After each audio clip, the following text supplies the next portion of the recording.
Okay, welcome back everyone. Okay, this church is a Catholic church. This church was built for Murray Pine. This church was built in 1929. Just have a minute, I need to go back and read some more information.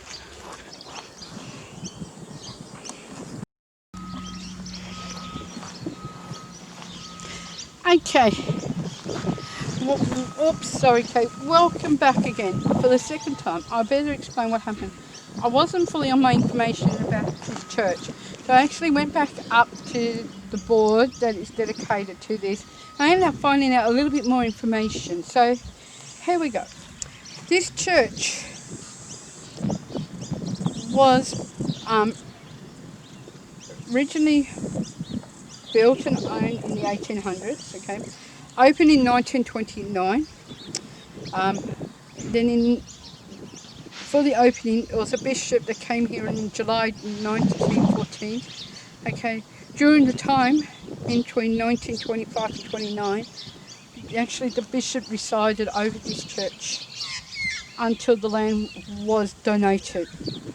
Okay, the bishop that blessed this church was actually came from Wagga Wagga, so that would have been a good trip back in those days, because from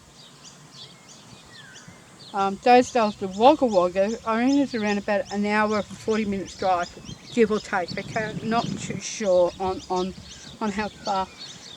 So just a little bit more information for you. I'll just keep going.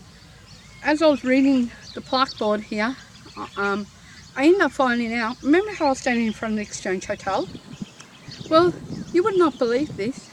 That was originally a post office as well. So I'll just do a little bit explaining about what happened with the post office in Daysdale for you.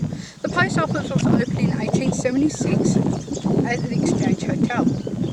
And then it moved to the corner of Denison Street and Robinson Street here in Daysdale. Now, for me to find this street is going to be impossible. It's like me still trying to find the new police station, which I still can't find, but never mind. So let's go back to the post office. So originally at the post office, at all Exchange Hotel, that post office was there until 1907. That's when it got moved. From there, the postmistress was at this post office here for 35 years. Wow, that's a dedicated postmistress. Okay, the post office again closed in 1993, back to the Exchange Hotel, which eventually the post office has now officially closed. Was there until 2008, now it's officially closed, just like the pub is. Now, just for all the viewers' sake and everything else, unfortunately I cannot find the police station, but just as I was driving around the streets, some of these homes do look like they have a lot of history. There's a few places the homes have got a lot of the old rusty cars, trucks still sitting in front of it. And I seen another house that had cactus in her garden, or their garden as well. It is a beautiful little town. If you ever get time to come by this way, please do so. I'm sure that every little town needs their support.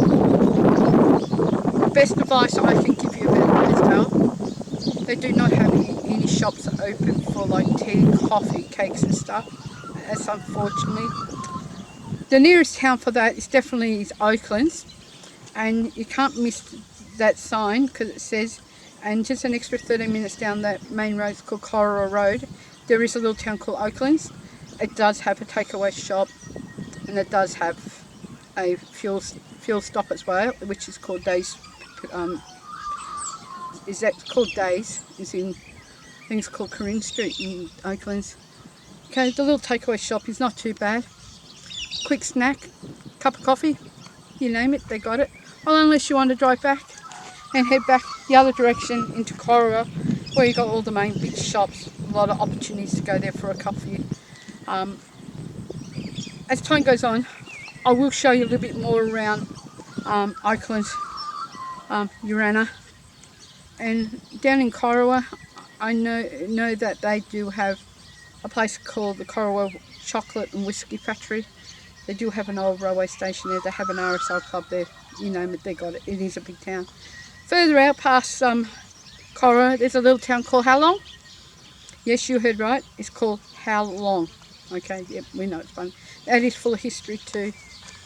Okay, and what I was told that the movie Sopranos was made there, and many other things too. So that's a lovely another little history town. Further out past Urana, there's another little town called Lockhart, and that's called the Veranda City. The reason why they call that the Veranda City because it has a huge veranda. There is plenty there to do and see as well, and there's another opportunity. I will definitely take another trip out to Lockhart as well as time goes on. So please enjoy these type of videos. It's kind of an adventure for us as well, and I know that it's going to take a bit of time to do all this. And please like, subscribe, share with your mates, and come on out to the Riverina, folks. You couldn't ask for a better place. Lovely and quiet. Okay, bye.